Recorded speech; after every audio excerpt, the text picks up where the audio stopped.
حضرت کے دعا کو ملے رختہ۔ مزید نئے بیانات کے لیے چینل الداعی الخیر کو ضرور سبسکرائب کریں۔ آپ کو کیوں ہلاکت میں ڈال دیں؟ لا تنفروا فی الحر، گرمی میں میں کہ نار جہنم اشد حرا۔ میرے عزیزو، اب دیکھو دنیا کا کوئی کام متاثر نہیں ہوتا ہے، کارخانے چل رہے ہیں، دکانیں کھلی ہوئی ہیں، ہوٹلوں پر وہی گردی ہے، روڈ پر وہی ساری چیزیں ہیں، کوئی نظام متاثر نہیں ہے، بھیگ کر کے آدمی دنیا کا کام کر رہا ہے۔ اس لیے ہم کسی اور کو کیا قصوروار ٹھہرائیں، اصل قصور تو ہمارا اپنا ہی ہے۔ انبیاء علیہ السلام اپنے آپ کو قصوروار ٹھہراتے ہیں۔ قرآن کہہ رہا ہے کہ شیطان نے وسوسہ ڈالا حضرت آدم کے دل میں، فَأَزَلَّهُمُ الشَّيْطَانُ، لیکن حضرت آدم نے کہیں یہ نہیں کہا کہ اس مردود نے مجھ کو بہکایا، بلکہ کہا ربنا ظلمنا انفسنا وَإِن لَّمْ تَغْفِرْ لَنَا وَتَرْحَمْنَا لَنَكُونَنَّ مِنَ الْخَاسِرِينَ، اے ہمارے پروردگار ہم نے اپنے اوپر زیادتی کی ہے، قصور ہمارا ہے۔ حضور پاک صلی اللہ علیہ وسلم طائف میں طائف والوں کی شکایت نہیں کر رہے ہیں، بلکہ کہہ رہے ہیں اللہم الیک اشکو ضعف قوتی وقلت حیلتی وہوانی علی الناس، اے اللہ یہ میری کمزوری ہے، ہماری کمزوری ہے۔ حضرت یونس اپنی قوم کی شکایت نہیں کر رہے ہیں، بلکہ مچھلی کے پیٹ میں کہہ رہے ہیں لا الہ الا انت سبحانک انی کنت من الظالمین، میرا قصور ہے، میری غلطی ہے، میں قصوروار ہوں۔ اس لیے میرے دوستوں بزرگوں، ہمارے بڑے یہ فرماتے ہیں کہ پوری دنیا میں جہاں کہیں کوئی خیر وجود میں آ رہی ہے، یہ محنت کرنے والوں کی محنت کے نتیجے میں ہے، اور جہاں کہیں بگاڑ، فساد، گناہ وجود میں آ رہا ہے، یہ بھی محنت کرنے والوں کی محنت کے کمی کے نتیجے میں ہے، ہماری محنت کا قصور ہے۔ ایک مہینہ پہلے ہم سے کہا گیا کہ عصر سے لے کر کے ہم عشاء کے بعد تک کا وقت فارغ کریں، فجر تک کا وقت فارغ کریں۔ ہم خود اپنی ذات کا جائزہ لیں، کتنا ہم میدان میں اترے، کتنی ہماری اپنی تشکیلیں بڑھی، کتنی ہماری اپنی ملاقاتیں بڑھی،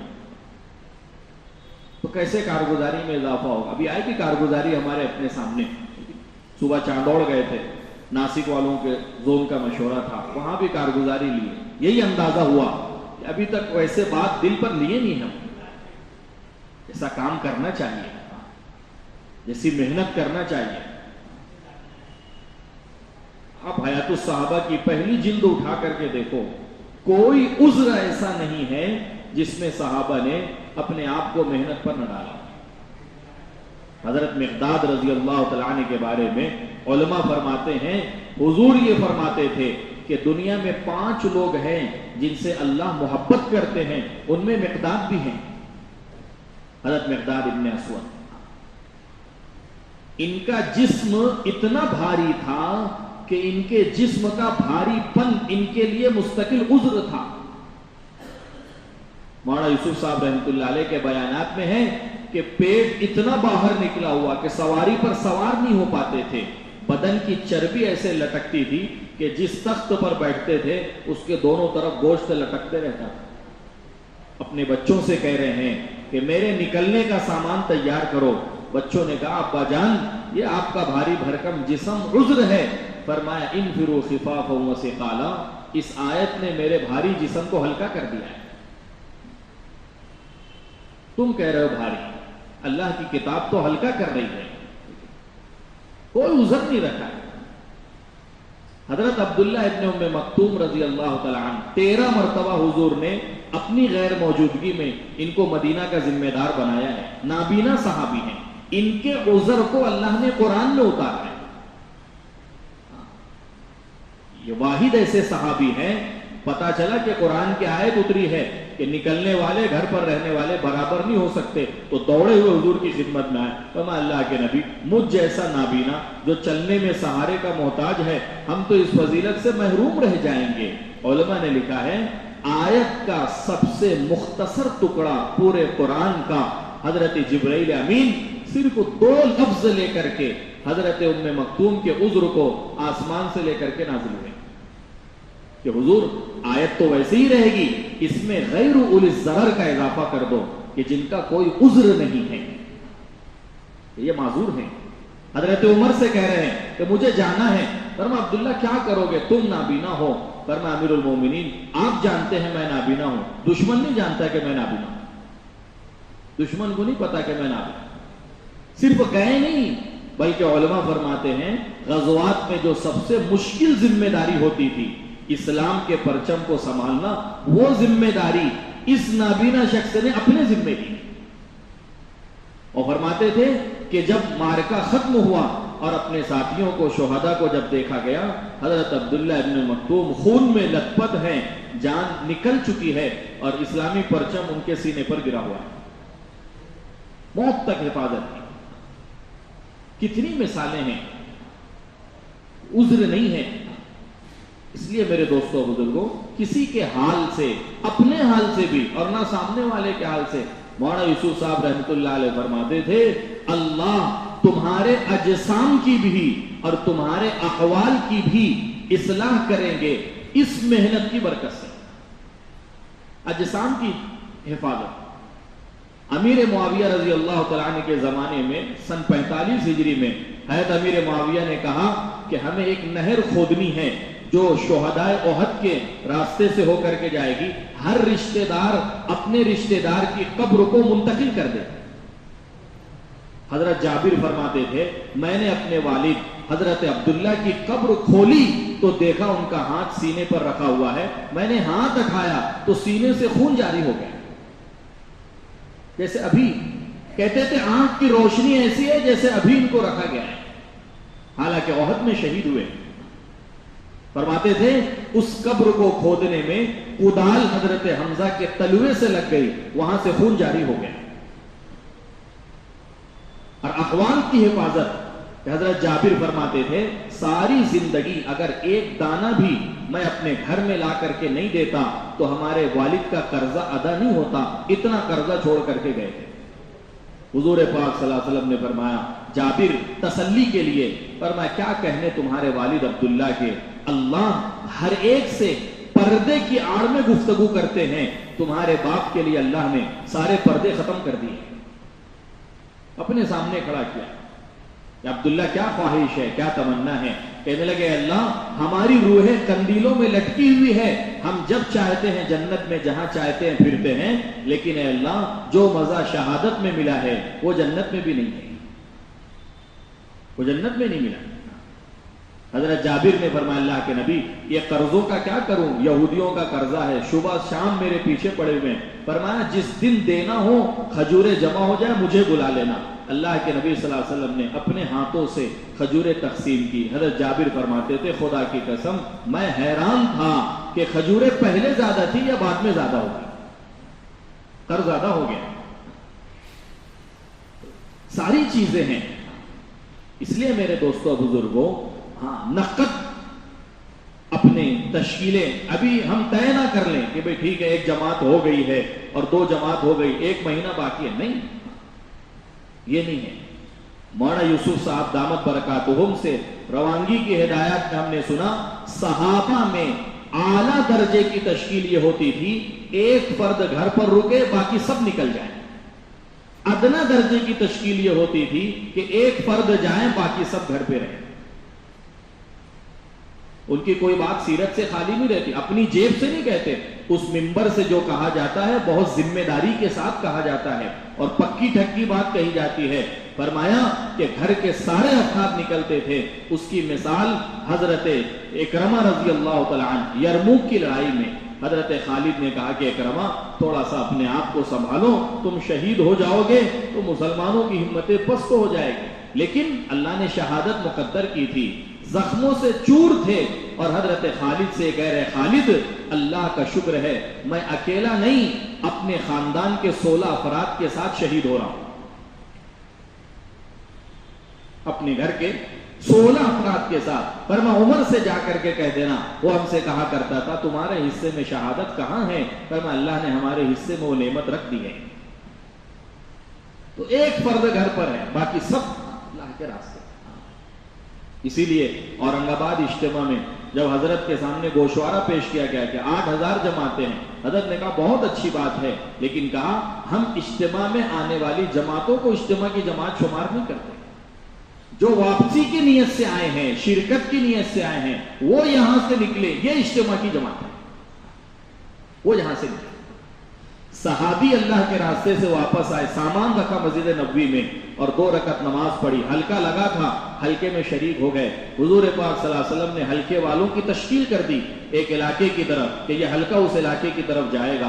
صحابی نے امیر صاحب سے کہا امیر صاحب تشکیل تو ہو گئی، میں جاؤں گا لیکن ابھی سفر سے آیا ہوں، یہ تھوڑا سامان گھر دے کر کے آ جاتا ہوں۔ کہا ٹھیک ہے اجازت ہے، جاؤ۔ گھر گئے، اہلیہ کو سامان دیا، واپس جانے لگے۔ فرمایا کہاں؟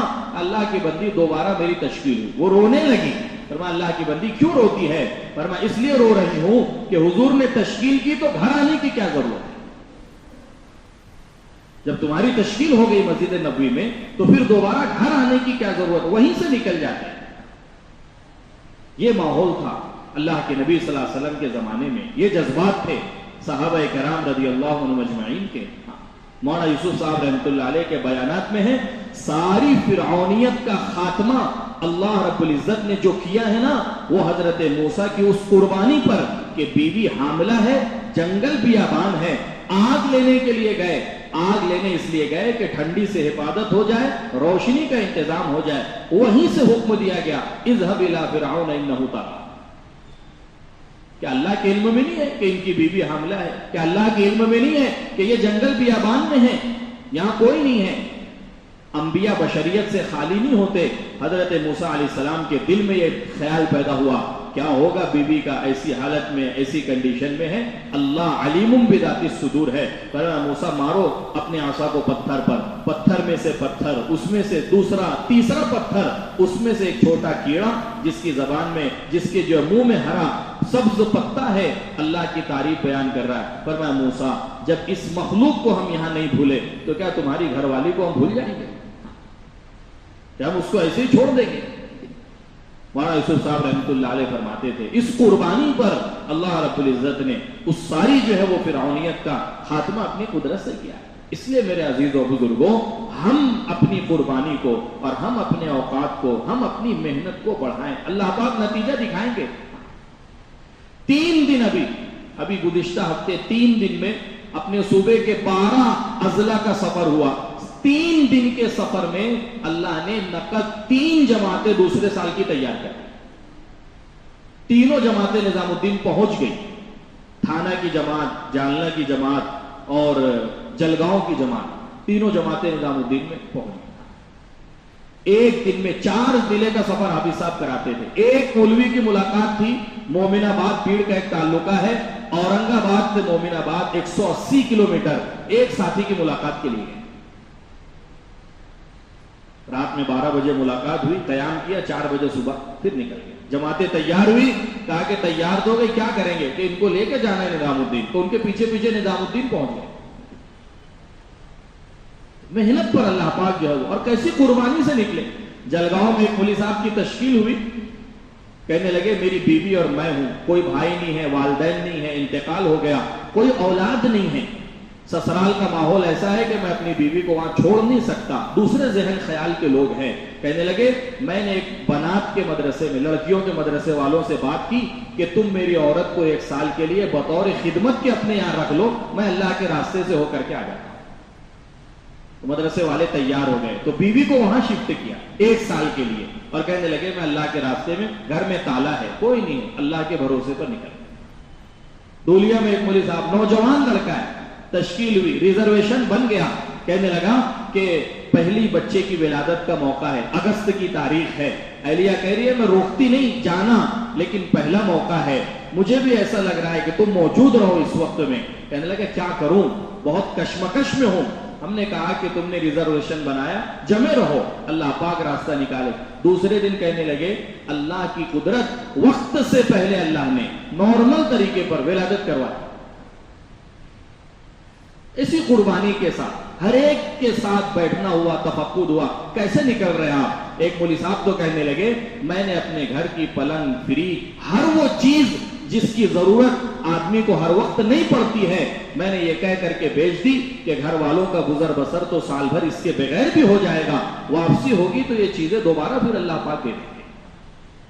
میرے دوستوں بزرگوں، ہم سے تو 4 مہینے کا مطالبہ ہے، سال کی قربانیاں دے کر کے، پورے سال کی قربانیاں دے کر کے علماء کرام اللہ کے راستوں میں جو ہے وہ بڑی قربانیوں کے ساتھ نکل رہے ہیں۔ یہ میرے دوستوں بزرگوں قربانیاں یہ زندگیوں کے اندر انقلاب لائے گی، یہ علاقوں کے اندر ہدایت کی ہوائیں چلائے گی، یہ میرے دوستوں بزرگوں اور لوگوں کو محنت کی طرف متوجہ کرے گی۔ اس لیے سب اس بات کی فکر کرے کہ جو تشکیلیں ہو گئی وہ تو ہو گئی ہے، لیکن ابھی اپنے پاس 1 مہینے کا عرصہ، تقریباً 25 دن کا عرصہ باقی ہے، اپنی محنت کو بڑھانا ہے، اپنی قربانی کو بڑھانا ہے۔ تو سب اس کے لیے تیار ہے انشاءاللہ؟ ابھی کسی کا ارادہ ہو تو بتا دیں، انشاءاللہ میں خود اپنی جماعت کے بنانے کی محنت کروں گا۔ بولو 4 مہینے کے لیے بتائیں اس کے لیے۔ ماشاءاللہ فاروق بھائی، مسجد علی، اللہ بے انتہا قبول فرمائے، اللہ جان مال میں خوب برکت عطا فرمائے، اللہ رکاوٹوں کو دور فرمائے، اللہ مشکلات کو آسان فرمائے، مسائل کو حل فرمائے۔ بولے بھائی، بتائیں بھائی۔ امت بہت عجیب حالات سے، ابھی پچھلے ہفتے نظام الدین میں ملک شام کے ایک شیخ سے ملاقات ہوئی، ملک شام سے وقت لگانے کے، رونے لگے، کہنے لگے میں ملک شام کے اس حصے میں رہتا ہوں جہاں حضرت الیاس علیہ السلام کو بھیجا گیا، انبیاء کی سرزمین ہے۔ کہنے لگے کیمپوں میں جب ہم نے محنت کی، 1200 سے زیادہ ہمارے نوجوان بچے بچیاں، ان کے گلوں میں عیسائیت کا سلیب ہے، انجیل کو پڑھ رہے، پڑھا رہے، سیکھ رہے، سکھا رہے۔ بہت بڑا 3 سال کی جماعت جو آئی نا، 1 لاکھ سے زیادہ عرب برازیل کے اندر ارتداد کا شکار ہوئے ہیں۔ میرے دوستوں بزرگوں، ہم یہ نہ سمجھے کہ یہ حالات ان ملکوں کے ہیں۔ مولانا یوسف صاحب فرماتے تھے دین بعد میں رخصت ہوتا ہے، پہلے محنت رخصت ہو جاتی ہے۔ محنت چھوٹے گی تو یہ حالات آئیں گے۔ اس کے لیے میرے دوستوں ہر ایک کی تشکیل ہو، قربانی کی بات ہو۔ اور بتائیں اس کے لیے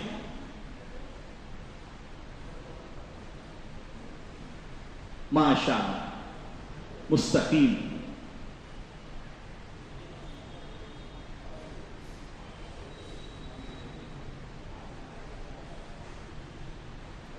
بتائیں بھائی، بتائیں، بولے بھائی، اور بتائیں۔ ماشاءاللہ نوید بھائی، اللہ بے انتہا قبول فرمائے، اللہ آسان فرمائے۔ ماشاءاللہ ماشاءاللہ، بتائیں اور بتائیں۔ حاجی ظفر صاحب، ماشاءاللہ۔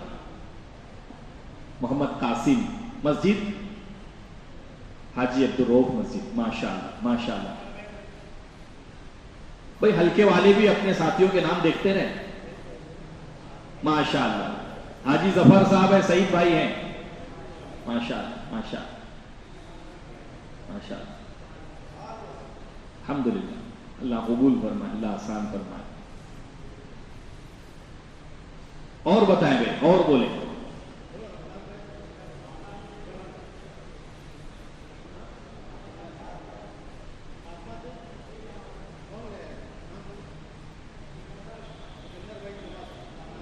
ماشاءاللہ ماشاءاللہ۔